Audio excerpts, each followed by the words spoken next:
भारत और मालदीव के बीच जो विवाद चल रहा है उसकी असल वजह आप जानते हैं।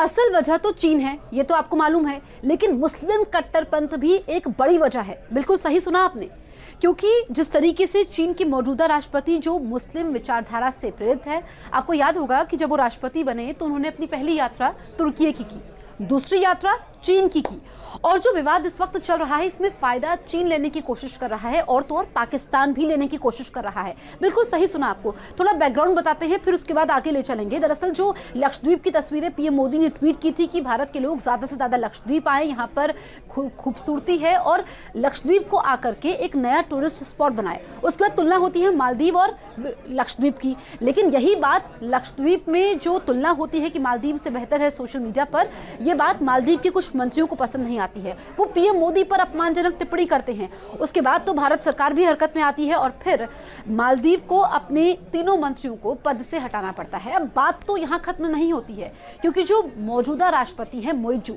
दरअसल ये पूर्व राष्ट्रपति अब्दुल्ला यासिन के समर्थक माने जाते हैं। भारत ने मालदीव में अपना पहला दूतावास 1980 में खोला था और आपको बताएं कि चीन ने कब खोला, 2011 में। लेकिन जैसे ही मालदीव की चीन से नजदीकियां बढ़ी, उसने भारत से दूरी करनी शुरू कर दी। ये बैकग्राउंड है। और तो और स्थिति इतनी बिगड़ गई कि भारत ने जो चीजें उपहार में मालदीव को दी थी वो उसने लौटानी शुरू कर दी।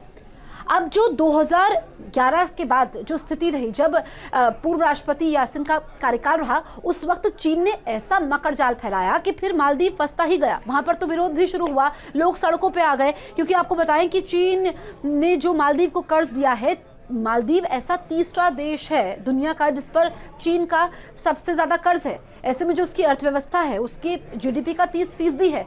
ऐसे में मुश्किलें मालदीव के लिए ज्यादा बढ़ गई। लेकिन जब वहां पर लोग सड़कों में उतरे, विपक्षी नेताओं ने वहां पर विरोध करना शुरू किया, तो फिर पूर्व राष्ट्रपति ने उनको जेल में डाल दिया।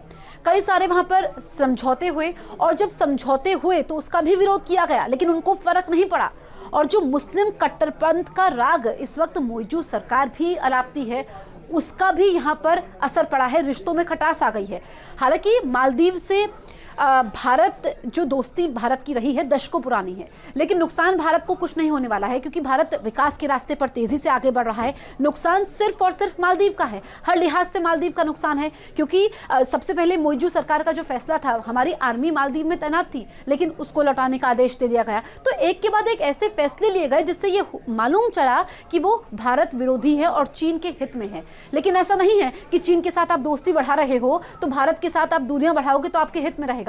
क्योंकि चीन करता क्या है, पहले वो पैसा लगाता है, कर्ज के मकरजाल में फंसाता है और विकास की बात करता है। उससे ज्यादा नुकसान होता है उन देशों को और फिर वो चीन की चाल में फंसते चले जाते हैं। यही चीन ने मालदीव के साथ किया। और जो मुस्लिम कट्टरपंथ का राग अलापते हैं, जो मुस्लिम कट्टरपंथ वहां पर इस वक्त मालदीव में है, क्योंकि भारत से काफी सारे पर्यटक वहां पर जाते हैं और वहां की जो अर्थव्यवस्था है उसमें पर्यटन अहम रोल अदा करता है, क्योंकि पर्यटन से काफी सारी आय आती है और हर छठा व्यक्ति जो टूरिस्ट है मालदीव में वो भारतीय है। लेकिन जो बुकिंग्स कैंसिल हुई है, जो भारत के लोगों ने जाना बंद कर दिया है, उससे नुकसान मालदीव का हो रहा है। यही बात मालदीव को मालूम है, इसलिए मोइजू ने माफी तो मांग ली है, लेकिन वहां पर सरकार गिरने तक के आसार बन गए।